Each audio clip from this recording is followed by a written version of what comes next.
बिस्मिल्लाहिर्रहमानिर्रहीम।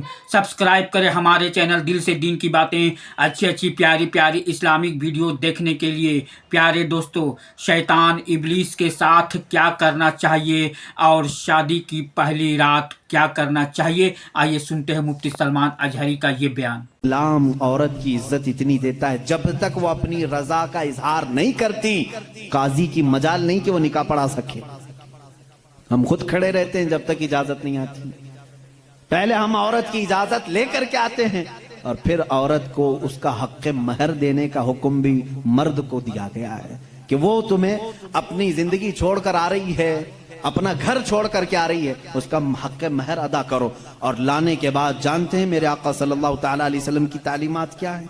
अल्लाहु अकबर। हुजूर अकरम सल्लल्लाहु अलैहि वसल्लम ने ताकीद के साथ फरमाया है कि औरतों के साथ सख्ती ना करो। अपने आखिरी खुतबे में हुजूर ने अरफात के मैदान में ये बात तक फरमाई, औरतों के मामलात में अल्लाह से डरो, हद से ज्यादा ना बढ़ो, औरतों के साथ इतनी सख्ती ना करो। मारने को मना किया, कभी इनके चेहरे पर ना मारना, कभी इनके खानदान को ताना ना मारना, कभी इनको इतनी बुरी गाली ना देना कि दिल टूट जाए। ये तमाम अहकाम इस्लाम ने इसी औरत की इज्जत ही के लिए तो दिए हैं। और फिर जिस वक्त वो आए, बुजुर्गों ने ये रिवाज भी रखा है कि हम अपनी बेटियों को अपने घरों से कुरान पाक देकर के रुखसत करते हैं, कुरान के साथ उसे भेजते हैं। और घर लाने के बाद जानते हैं, ये आला हज़रत रज़ियल्लाहु ताला अन्हु ने लिखा भी है। आला हज़रत फरमाते हैं, जब नई दुल्हन घर में आए तो उसके पैरों का धोवन जो है वो अगर घर के चारों कोनों में डालो तो बरकत आए। वो आ रही है, अपना रिस्क लेकर के आ रही है, अपना रिस्क लेकर के आ रही है। यहां तक हमारे लिए कहा गया, बल्कि दूल्हे को ये भी कहा गया, इसी ये बयान में सारी बातें बिल्कुल सही फरमाया, नौजवानों को समझ में भी आ जाएंगी। निकाह की पहली रात उसे कहा गया कि तू अपने घर लाया है दुल्हन को, तो सबसे पहले उसके ही दुपट्टे को तू मुसल्ला बना और उस पर सजदा कर। ये हुक्म है। औरत की इज्जत ना होती तो हम मुसल्ला बनाते उसके दुपट्टे को। पहली रात कहा गया है। यह और बात है कि मालूमात नहीं है नौजवानों को कि शादी के बाद पहली रात, ये भी सीखने की जरूरत है। उलमा से ये तमाम चीजें पूछ लेना चाहिए जिसकी शादी हो रही है। दुल्हन आ रही है तो हम उसकी इज्जत ही के लिए तो ये तमाम काम कर रहे हैं।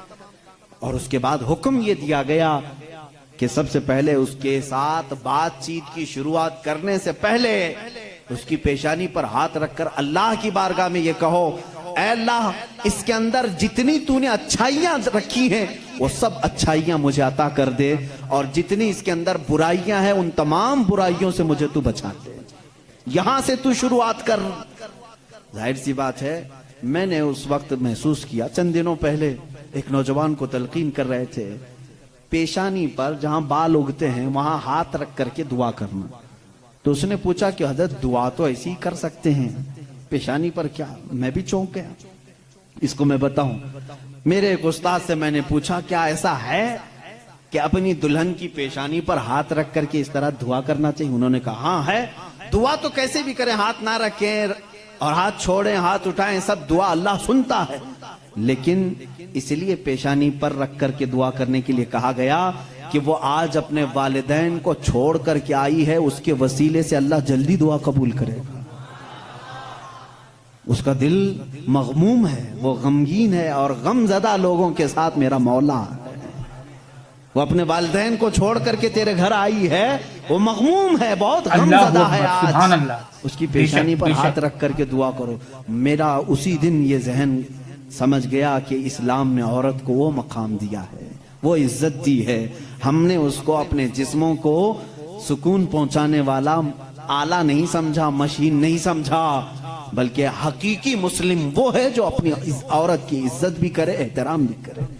अल्लाह के रसूल सल्लल्लाहु ताला अलैहि वसल्लम ने जो फरामीन दिए हैं, अजीजा ने गिरामी वक़ार, ये निकाह के इस सिस्टम को भी मैं आपको बताऊं। कुछ तो वो हैं जो ये इस्लाम के खिलाफ भौंक रहे हैं कि औरतों के ऊपर जोर जबरदस्ती होती है इस्लाम में, और दूसरों की क्या बात करूं, हमारे हिंदुस्तान पर बैठा हुआ मैं क्या बताऊं, ये भी बड़ी औरतों की हाँ, पीड़ित महिलाएं हैं, मुस्लिम पीड़ित महिलाएं हैं जो खुद बीवी को छोड़ बैठा है। सारी मुस्लिम औरतें पीड़ित हैं। अल्लाह अकबर। वो खुद अपनी बीवी को देखने नहीं जा सका, जिंदगी खत्म होने आ गई, बाल सफेद हो गए।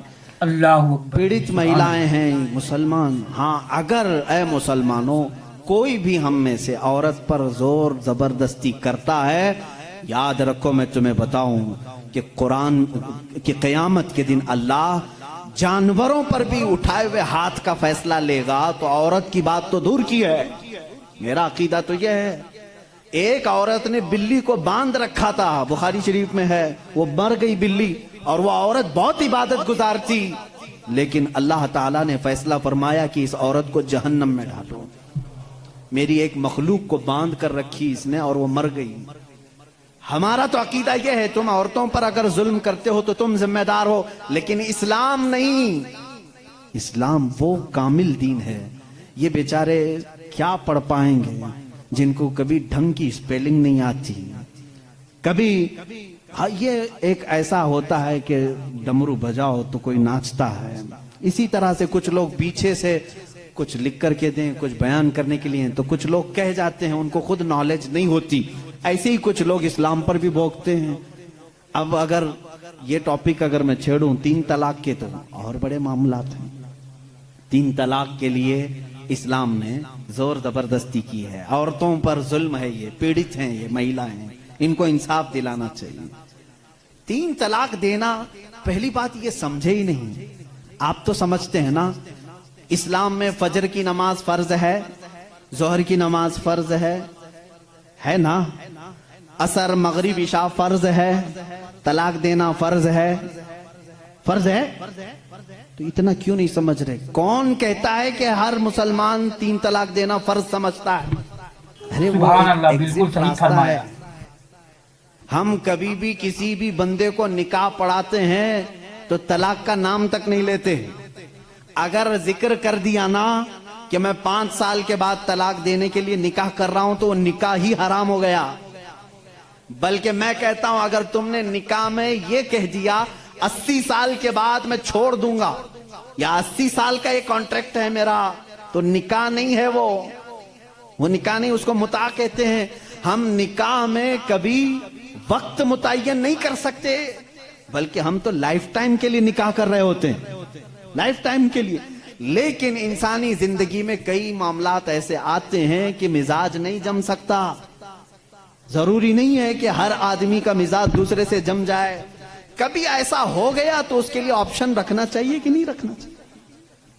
उसके लिए ऑप्शन रखना चाहिए कि नहीं रखना चाहिए? अरे मियां, तुम किसी को गाड़ी में बिठा करके भेज रहे हो और उससे ये कहो कि चलना ही है, अगर वो पूछ ले गाड़ी के पहिए दोनों पंचर हो गए तो क्या करूं? कहा फिर भी चलना ही है। ये जुल्म है, ये ज्यादती है। उससे ये कहना चाहिए कि अगर गाड़ी के पहिए पंचर हो गए, टायर पंचर हो गए, तो करीब में गैरेज है, खोल करके बदलवा लो। माकूल बात है कि नहीं? अगर बीच रास्ते में नहीं, तुम पाबंदी लगा दे, नहीं टायर नहीं बदलना, पंचर हुई उसी से चलना, ये ज्यादती है कि नहीं? अब मैं आपको बताता हूं, 2 टायर लेकर के चले थे शादी के बाद, 2 टायर हैं और दोनों चल रहे हैं तो ठीक है, एक भी पंचर हुआ तो क्या करो? ये कहते नहीं, पंचर टायर के साथ ही चलो। अरे भाई, कहीं और गाड़ी गड्ढे में गिर जाएगी। हुक्म ये होना चाहिए कि अगर पंचर हो गया, अल्लाह अकबर, टायर सुभान चेंज अल्लाह, कर सकते हो, तुम्हारे लिए ऑप्शन होना चाहिए। बस इस्लाम का तकाजा सिर्फ इतना ही है कि अगर किसी की जिंदगी में अनबन हो गई, नहीं बन पाई, तो उसके लिए एक ऑप्शन है कि औरत को, वो भी एक साथ 3 तलाक नहीं, उसको हराम करार दिया गया है। शरीयत में एक वक्त में 3 तलाक दे देना हराम है।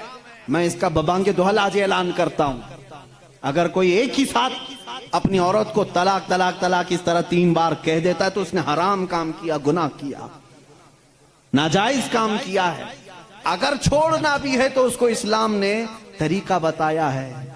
एक बार पहले बोलो, 1 महीने का टाइम दो, 1 महीने में भी फिर नहीं बनी तो दूसरी मर्तबा फिर 1 बोलो और 1 महीना छोड़ दो। 2 महीने का टाइम गुजर गया, अब फिर भी नहीं बन पा रही, तब फिर सबको बिठा करके कह दो हमने 2 मर्तबा देख लिया, अब हमारी जिंदगी आगे चल नहीं पाती, तीसरी मर्तबा हम इसको खत्म करते हैं। ये अल्लाह तलाक का सही तरीका है क्या? इसमें